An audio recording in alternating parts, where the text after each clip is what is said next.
Irmãos, estamos na mensagem de número 35, 35ª mensagem da nossa série de Atos, a Igreja em Ação, que é baseada no livro de Atos, obviamente, né?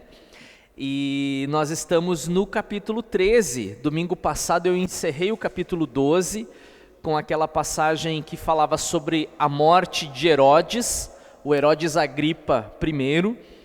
E hoje nós vamos ver uma informação, um dado muito curioso que aconteceu na igreja de Antioquia, na Síria.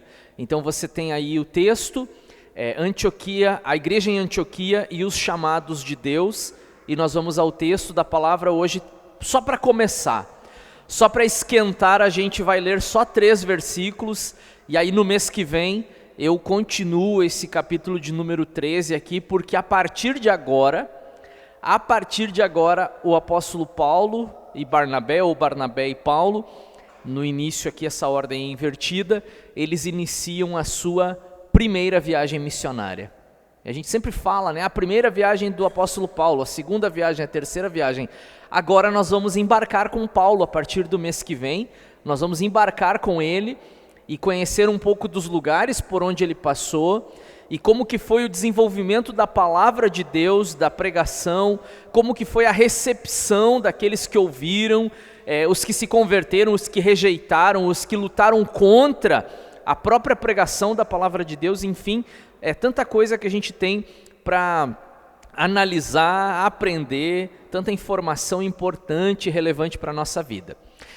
Vamos ao texto da palavra, a leitura então, que está projetada, se vocês quiserem acompanhar, ou na sua Bíblia, no seu dispositivo, enfim, que nos diz assim: na igreja de Antioquia havia profetas e mestres, Barnabé, Simeão, chamado Níger, Lúcio de Cirene, Manaém, que fora criado com Herodes, o tetrarca, e Saulo. Enquanto adoravam ao Senhor e jejuava, disse o Espírito Santo: separem-me Barnabé e Saulo para a obra que os tenho chamado. Assim, depois de jejuar e orar, impuseram-lhes as mãos e os enviaram. Esse aqui é o texto. A igreja de Antioquia, como já falei, Antioquia da Síria, porque vão aparecer 2 cidades com esse nome no livro de Atos. Depois, mais à frente, nós veremos os mapas. Então, a Antioquia da Pisídia, que atualmente fica na Turquia, e a Antioquia da Síria, que, como o próprio nome já nos diz, fica na Síria.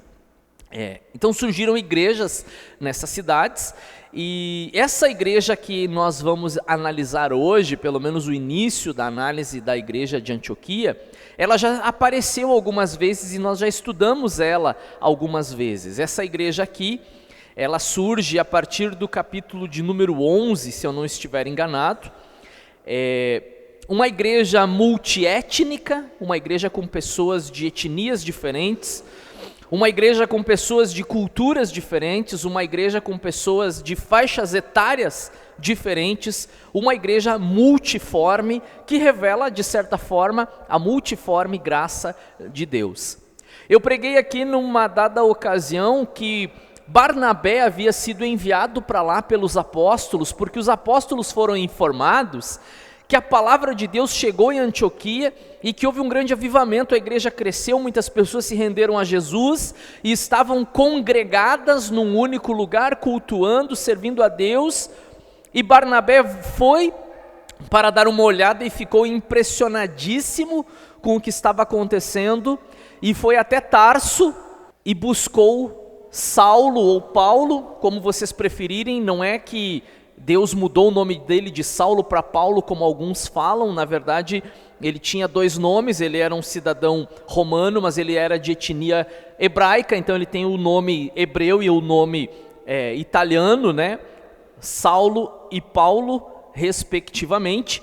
Então o Barnabé foi e buscou o Paulo e o trouxe para a igreja em Antioquia, porque ele analisou o perfil da igreja e percebeu que a igreja precisava justamente de ensino da palavra. E o texto nos diz que por mais de um ano, 1 ano e meio, se eu não estiver enganado, Paulo e Barnabé ensinavam a igreja em Antioquia. né? Então foi uma igreja que ela experimentou um avivamento espiritual, foi uma igreja que experimentou um crescimento numérico, número de membros, mas também foi uma igreja que experimentou uma qualidade na sua doutrina, no seu ensino, na palavra, na teologia. Em tese, uma igreja bem alimentada, como a gente costuma dizer, uma vez que usamos essa figura para dizer que a palavra de Deus é o nosso alimento, né? Ou pelo menos precisaríamos encarar dessa maneira, lermos a nossa Bíblia, estudarmos, alimentarmos o nosso espírito, assim como a gente tem o cuidado com o nosso corpo. E agora, o texto nos disse que eles estavam lá e a igreja ela era bem servida de mão de obra. Tem alguns personagens que vão aparecer aqui, que Lucas vai dizer que esses eram pessoas que tinham dons na igreja em Antioquia, né? Mestres, profetas e mestres, ou seja, pregadores e educadores que ensinavam a palavra.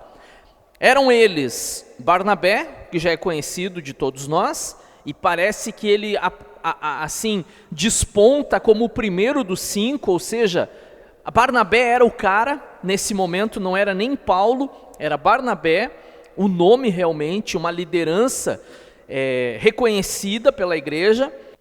Você tem Simeão, que é chamado Níger, você tem Lúcio de Cirene, Manaém, que fora criado com Herodes o tetrarca, e aí por último dos 5, e como os batistas costumam dizer, e não menos importante, Saulo. Uma equipe pastoral, eram 5 líderes na igreja, pastores na igreja, os presbíteros da igreja, ensinavam, pregavam, lideravam a igreja. E eles estão reunidos num dia, num culto como o nosso, um culto de adoração, de louvor a Deus. E Lucas, ele enfatiza que o Espírito Santo falou à igreja. Quando a gente lê passagens do tipo, o Espírito Santo falou à igreja, ou Deus falou à igreja, ou Jesus falou com a igreja, são diferentes formas de dizer a mesma coisa, né? Deus Pai, Deus Filho e Deus Espírito, numa das suas 3 pessoas, em algum momento fala com a igreja. Então, se vocês me ouvirem dizer aqui, porque Deus falou com a igreja, não pensem que eu estou equivocado. Para aí, mas o texto diz que foi o Espírito Santo quem falou com a igreja. Agora o pastor está dizendo que foi Deus, agora eu já não entendi mais nada, né? Jesus disse, eu e o Pai somos um, e essa frase se aplica também ao Espírito, eles vivem nessa unicidade, como a gente costuma dizer. Então, a ênfase que Lucas dá, Lucas é o autor de Atos, vocês sabem disso, é sempre na pessoa do Espírito Santo. Sempre não, mas na maioria das vezes ele dá essa ênfase ao agir, ao mover, ao dirigir do Espírito Santo na vida da igreja. E ele disse que o Espírito Santo falou com a igreja. E como que o Espírito Santo falou com a igreja? Provavelmente alguém foi usado em profecia naquele culto, como nós temos estudado aqui nas sextas-feiras, no nosso estudo bíblico sobre 1 Coríntios. Ficamos uma noite aqui na sexta-feira estudando sobre os dons, sobre profecia, sobre dom de línguas e tudo mais.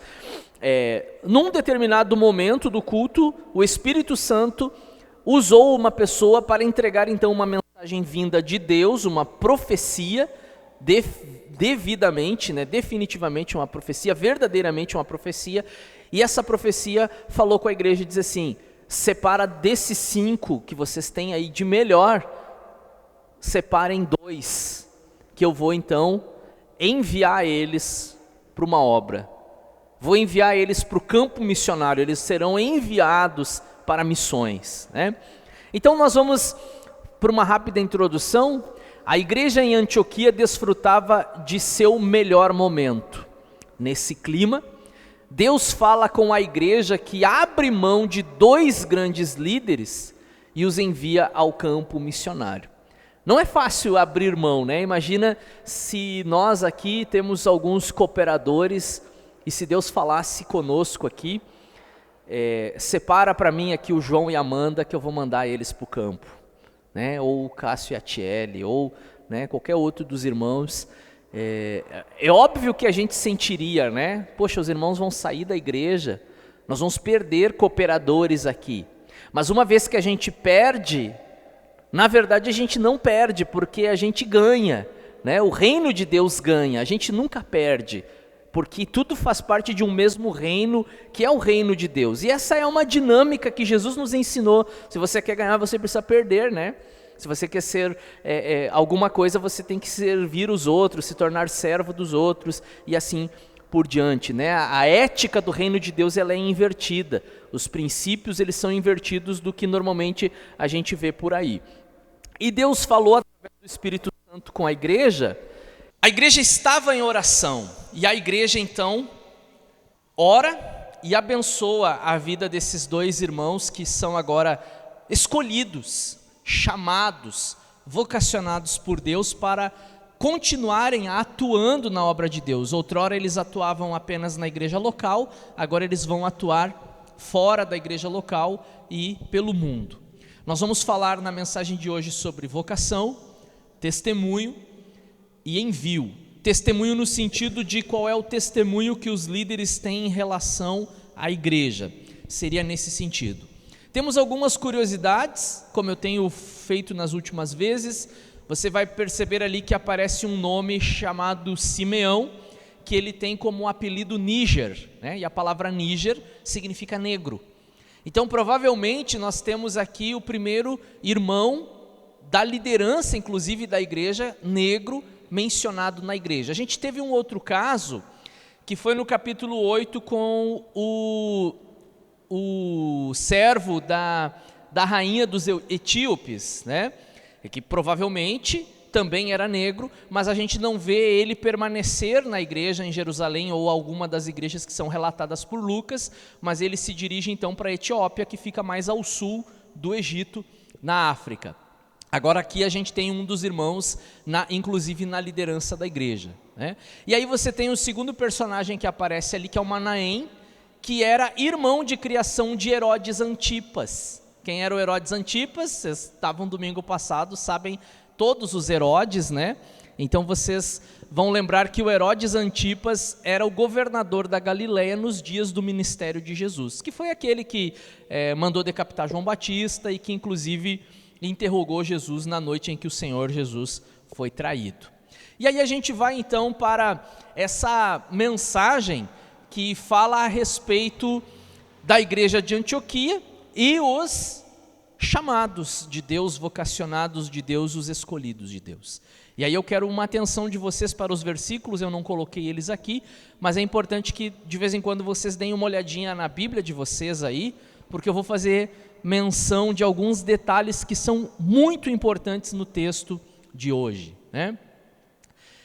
Eu esqueci ali, faltou colocar um M, né? Os chamados estavam ocupados, tá? Os chamados estavam ocupados. Quando a gente olha para a Bíblia, quem eram eles? Isso aí não dá para editar, Natan, é a imagem. Quando a gente olha para a Bíblia, eles eram servos do Senhor na igreja, eles eram profetas e mestres. E aí de repente o Senhor chama daqueles que estão ocupados, daqueles que estão trabalhando. A mensagem de hoje, ela tem como objetivo trazer um esclarecimento sobre essa relação que muitas vezes a gente ouve de pessoas que dizem ter, e eu não duvido que tenham, tá? Não é que eu duvide, pessoas que dizem ter um chamado de Deus, Deus me escolheu, eu vou ser pastor, eu vou ser missionário, eu serei um grande evangelista, eu vou ser pregador. Eu não duvido que Deus tenha te escolhido pelo fato de que um dia Ele escolheu a mim, simplesmente por isso, né? Então Ele pode te escolher também para isso, porque às vezes eu fico pensando, Senhor, por que o Senhor escolheu a mim? Tinha tanta gente boa na igreja quando o Senhor me chamou para o ministério, né? Então eu não duvido do chamado de ninguém, mas a gente tem que analisar algumas questões em relação ao chamado. E eu muitas vezes ouvi pessoas dizerem, eu tenho um chamado de Deus para a minha vida, eu vou ser um ministro, eu vou ser um evangelista, um pregador, eu quero ser um pastor. Mas quando a gente analisa a vida daquela pessoa na sua comunidade de fé, na igreja local, onde ela congrega, o que a gente percebe? Ela não é uma pessoa ativa. Ela não é uma pessoa com quem o seu pastor, a sua liderança pode contar com ela. Ela nunca aparece nos cultos, aparece de vez em quando, né? Não se envolve nas atividades da igreja.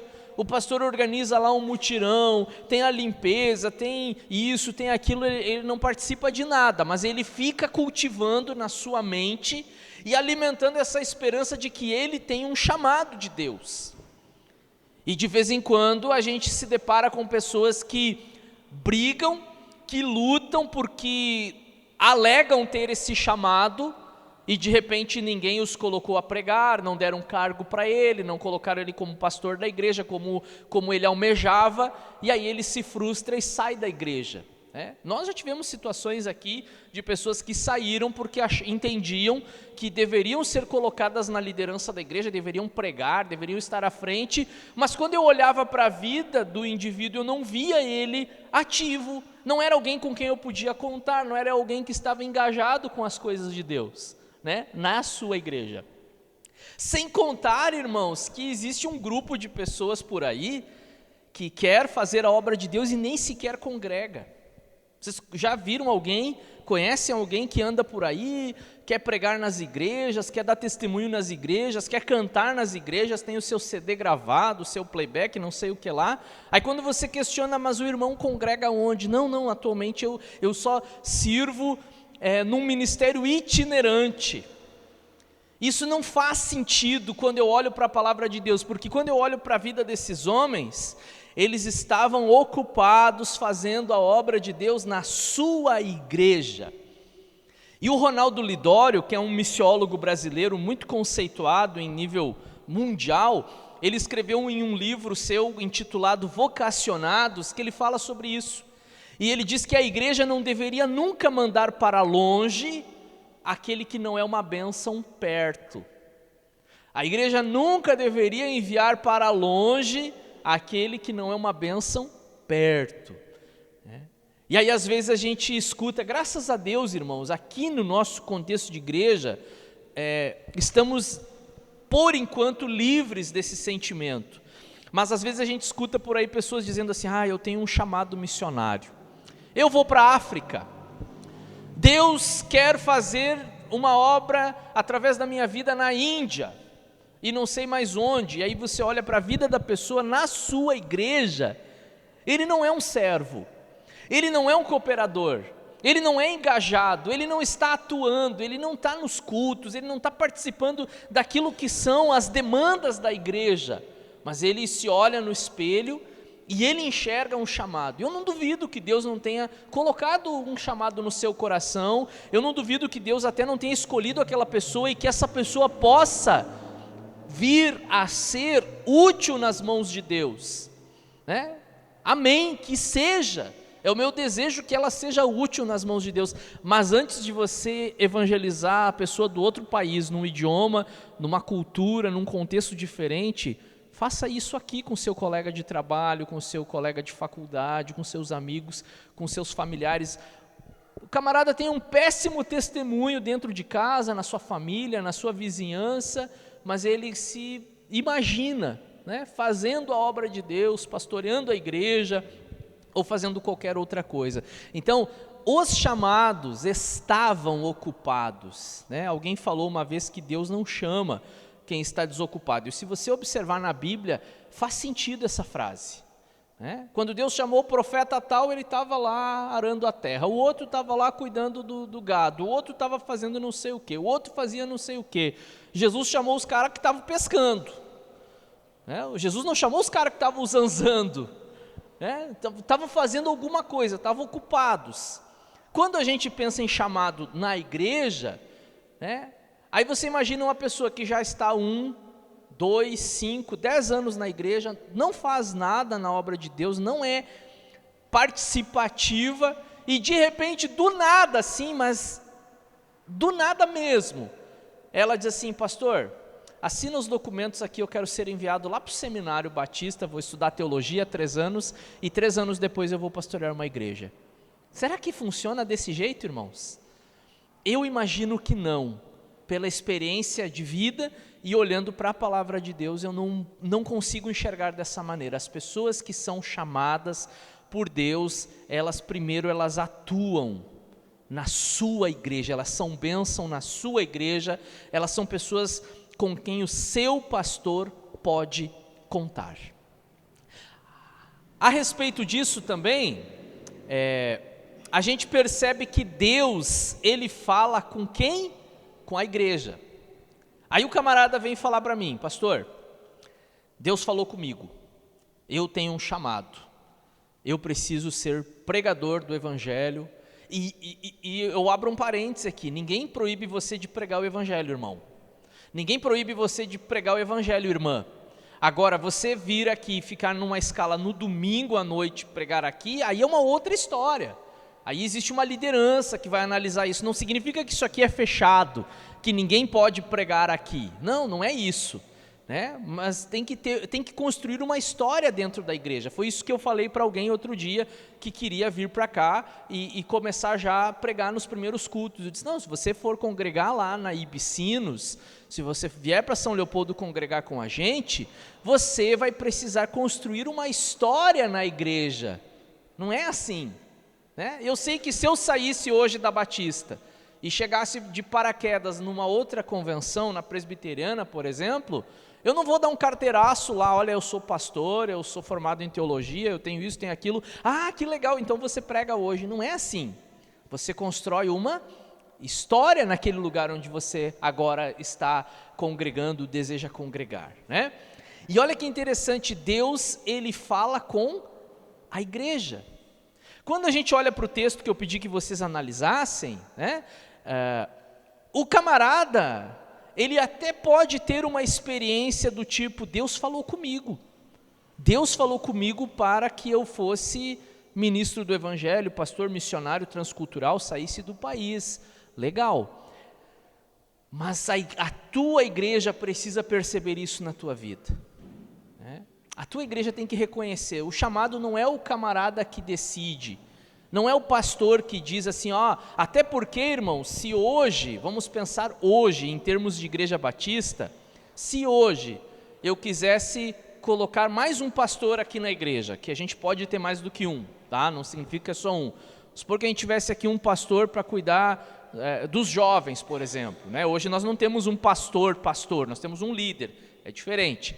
Mas se nós tivéssemos um pastor de jovens aqui, vamos chamar alguém, né, lá do seminário, um seminarista que se formou, vamos ordenar ele pastor, vamos colocar ele aqui. Eu não decido isso.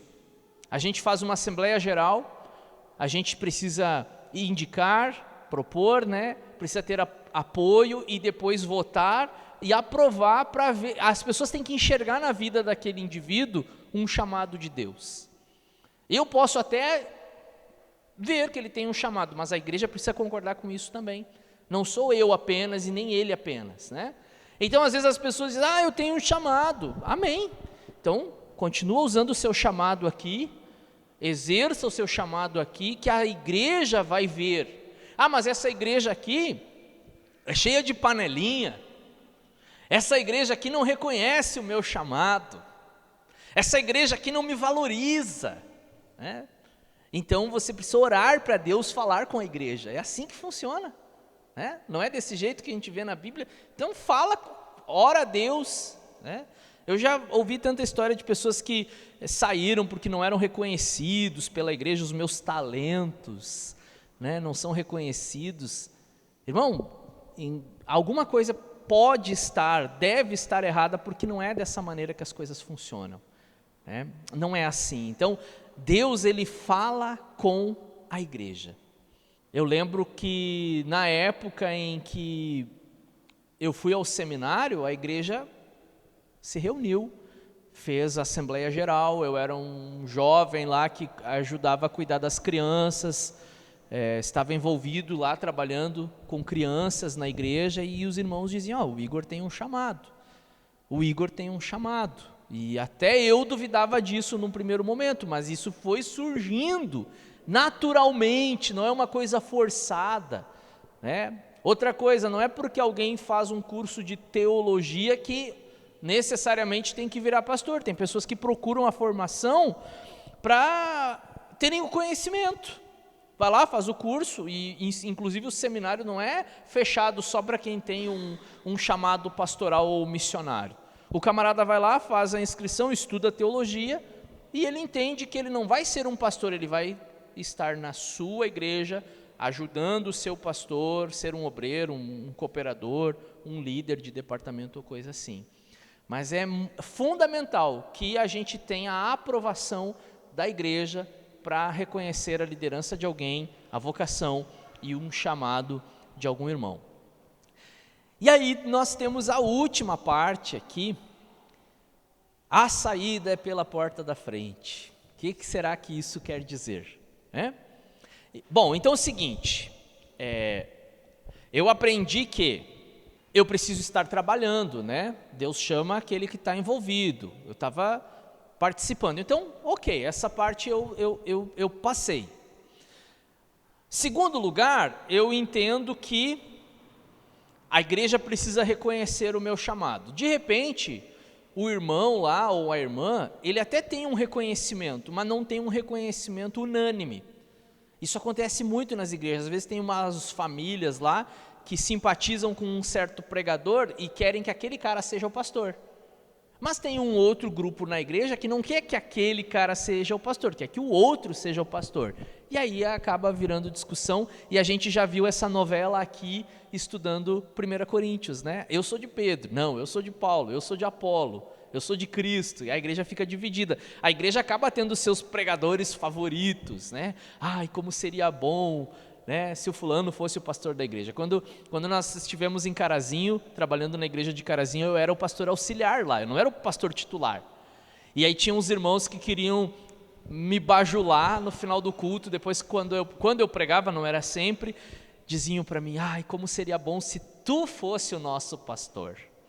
Só que eu conhecia bem a vida do irmãozinho, eu sabia, né, de uns podres dele, e eu dizia, irmão, tu não ia gostar se eu fosse teu pastor.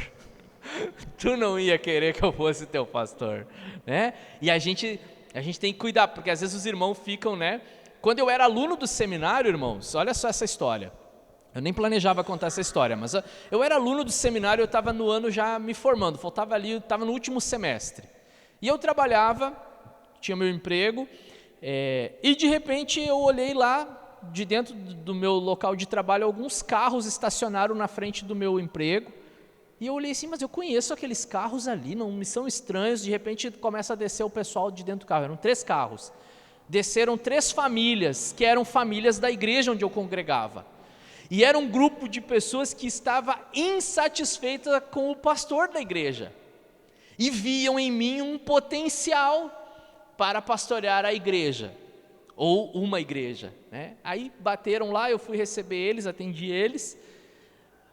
Irmão, a gente quer te fazer um convite. Puxaram uma chave do bolso, ó, está aqui. Nós alugamos um salão, uma sala comercial, reunimos o dinheiro dos nossos dízimos aqui, compramos equipamento de som, cadeiras, nós queremos começar uma igreja e tu vai ser o nosso pastor. E eu falei, não, irmãos, vocês estão enganados comigo. Eu sei que eu tenho uma chamada pastoral, eu sei que a minha hora vai chegar de assumir uma igreja, mas não vai ser desse jeito. Não vai ser saindo da igreja onde eu estou com um grupo de 3, 4 famílias alugando uma salinha e começando uma igreja. Não é assim que funciona, né? O que o texto aqui está nos mostrando? A igreja orou por eles, abençoou, colocou a mão na cabeça deles e aí eles saíram pela porta da frente. Eles foram com a bênção da igreja. Quantas igrejas, irmãos, surgem aí que alguém brigou com alguém insatisfeito por alguma coisa, deu alguma cisão lá, se desentenderam, aí sai um cara, leva um grupo de pessoas, funda a nova igreja, dá a unção mais pura, não sei das quantas, e começa mais uma igreja, né? Aí esse cara que levou um grupo, de repente tem alguém do grupo dele que puxa o tapete dele e leva mais um grupo junto. E essa história não tem fim. Falta de compreensão da palavra de Deus, não é desse jeito. Eu lembro que nós estávamos lá em Carazinho, eu já falei isso, e aí o diretor do seminário ligou me ligou e disse assim: Pastor Igor, eu quero te convidar para vir trabalhar comigo aqui, como coordenador pedagógico aqui do seminário, fazer um trabalho aqui ao meu lado. Eu falei: pastor, muito obrigado pelo convite, eu fico feliz, realmente é uma coisa que eu sinto o desejo de fazer, mas eu quero que o senhor ligue para o meu pastor. Antes de eu responder, eu quero que o senhor fale com ele, para ele não se sentir traído. Pô, o Igor estava tramando nas minhas costas, agora está indo embora, e eu fui o último a saber. Não, liga para ele. E aí o pastor foi lá, ligou para o pastor Odilon disse: poxa, fico feliz, o Igor tem sido um rapaz bom aqui na igreja, vai ser bom aí vocês terem ele aí atuando na área do ensino. Bênção. Fui lá, legal, tudo certinho. Cheguei no seminário, servimos a Deus ali no seminário, na área do ensino, durante 5 anos. E quando a Convenção Batista Estadual, ela começou os planos de plantar uma igreja em São Leopoldo, o meu coração queimou por São Leopoldo. Eu tive, meu Deus, eu já tinha recebido convites, irmãos, e que eu orei, inclusive rejeitei, alguns dos quais eu até me arrependo de ter rejeitado. Eu fui convidado para ir para Florianópolis e não quis. Vocês imaginam uma coisa dessas? A igreja lá, 200 membros, e eu não fui, né? Não era de Deus, irmãos, Deus não havia falado comigo. E quando eles apresentaram lá no telão, o nosso próximo campo missionário é São Leopoldo, meu coração parecia que ia saltar pela boca. E a Bruna, ela tinha uma resistência quanto a campo missionário, ela tinha medo, não sei porquê, né? E eu pensei comigo assim: puxa, eu queria, mas vou ter que me divorciar para ir. Aí eu chego em casa e digo assim: amor, sabe onde que a convenção vai abrir uma nova igreja? E ela perguntou: onde? E eu disse: São Leopoldo. E ela falou: bem que podiam mandar a gente. Aí eu vi, é Deus no negócio. Mas eu não fui lá dizer assim: gente, ó, tá aqui o meu currículo, eu estou disposto. Não, se Deus falar com os caras lá, com os grandão, e eles me convidarem, amém. E aí num dia eu estou lá na minha sala fazendo o meu trabalho, o secretário de missões, na época secretário de missões da Cibiergues, chega lá e diz assim: eu estou o dia todo aqui na cidade e não comi nada, me leva para comer um X, eu não conheço o Esteio. Eu falei: não, eu tenho os lugarzinhos aqui. Aí fomos comer um X, a gente sentou lá, jantando. E aí ele falando no novo, ficou sabendo do novo projeto de São Leopoldo? Fiquei sabendo. E aí eu perguntei, né, e vocês já têm o obreiro? Ele falou: não temos, mas quer ir? Aí quer que eu seja sincero? Quero. E aí, então nós vamos indicar o teu nome. E aí meu nome foi indicado, daí teve um período que eles acharam que não, depois voltaram atrás, e eu só entreguei na mão de Deus até a hora certa, que confirmou. Então, em outubro de 2015, saiu até no jornal, né, tem guardado lá o jornal, o novo casal de missionários, a Maluzinha pequenininha no colo. Aí veio tudo certo, eu não precisei sair da convenção, abrir a minha própria igreja, né? Igreja do Igor Church, coisa desse tipo. As coisas de Deus, irmãos, a gente precisa entender isso. As coisas de Deus, elas acontecem assim. E uma coisa que eu aprendi uma vez ouvindo uma pregação, a grande bênção na nossa vida não são as novas portas que se abrem, falando de ministério, né? O que deve ser o orgulho da vida de um pastor não são as novas portas que se abrem, são as portas antigas que permanecem abertas. Tem gente, irmãos, que até fez um trabalho legal, mas a igreja onde ele passou, ele não volta mais. Ninguém quer o cara nem pintado de ouro lá, por que será? Né? Então a grande questão não são as novas, me surgiu um convite para pregar não sei aonde, mas a porta se mantém aberta depois, essa que é a grande questão, né? E eu não tenho nenhum problema, em todas as igrejas que passei, né, sair pela porta da frente. E aí na verdade eu não tenho o texto aqui, mas eu gostaria que vocês olhassem na Bíblia de vocês. Você tem Bíblia na mão aí? 1 Crônicas, primeiro livro das Crônicas de Israel, capítulo de número 13, versículos 9 e 10, já é suficiente. A gente não vai ler todo o texto ali, mas só para vocês entenderem o que eu estou querendo dizer. Davi estava assim, muito empolgado em trazer de volta a Arca da Aliança. A arca era uma caixa que tinha uns objetos sagrados dentro, tinha uma tampa, era feita de madeira, revestida de ouro. Na tampa tinha os anjos ali, os querubins com as asas, uma cruzando a asa do outro.